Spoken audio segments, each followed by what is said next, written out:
বছর গেলে যখনই জুলাই আসে, যখনই আগস্ট আসে, সে গত ১৭ বছর কিন্তু আওয়ামী লীগ কেঁদেছে।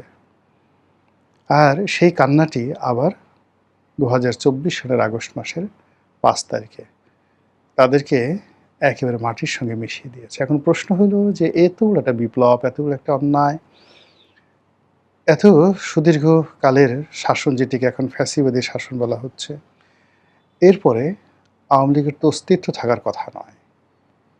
আওয়ামী লীগের নাম নেওয়ার মতো কিন্তু মানুষ বাংলাদেশে থাকার কথা না। কিন্তু কেন আবার আওয়ামী লীগ তার স্বরূপে ফিরে আসার চেষ্টা করছে? কেন আওয়ামী লীগ ভয় দেখাচ্ছে? কেন আওয়ামী লীগকে আমরা ভয় পাচ্ছি? কেন আওয়ামী লীগ নিয়ে আলোচনা করছি? কেন, কেন, কেন? পাগলের মতো শুধু এই প্রশ্নগুলো। আমাদের যেভাবে প্রশ্ন আছে, দ্বিতীয় যে স্তর সেটি হলো আওয়ামী লীগ কি এই জুলাই আগস্ট মাসে বসে থাকবে?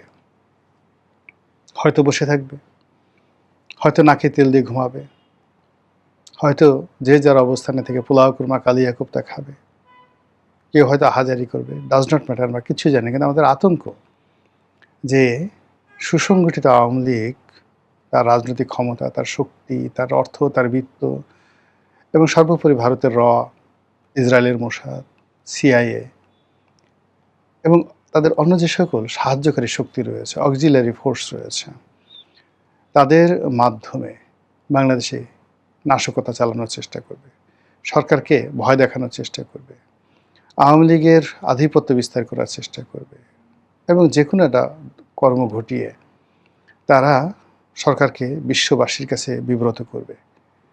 এখন বাংলাদেশে যা কিছু হচ্ছে নেতিবাচক প্রায় সব কিছুর জন্যই সকল পক্ষ আওয়ামী লীগকে দায়ী করছে। সাদা পতাকা সারা বাংলাদেশে টানানো হচ্ছে। সবাই বলছে এটা রয়ের একটা মাস্টার প্ল্যান।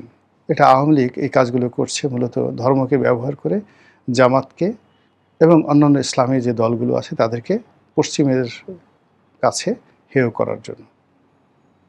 আওয়ামী লীগের যে রাজনৈতিক কৌশল এবং তাদের যে বুদ্ধিমত্তা, তারা এই কাজ করতে পারে, আবার নাও করতে পারে। কিন্তু ঘটনাগুলো ঘটছে এবং এই পতাকা টানানোর ফলে আমাদের সমস্যা হচ্ছে।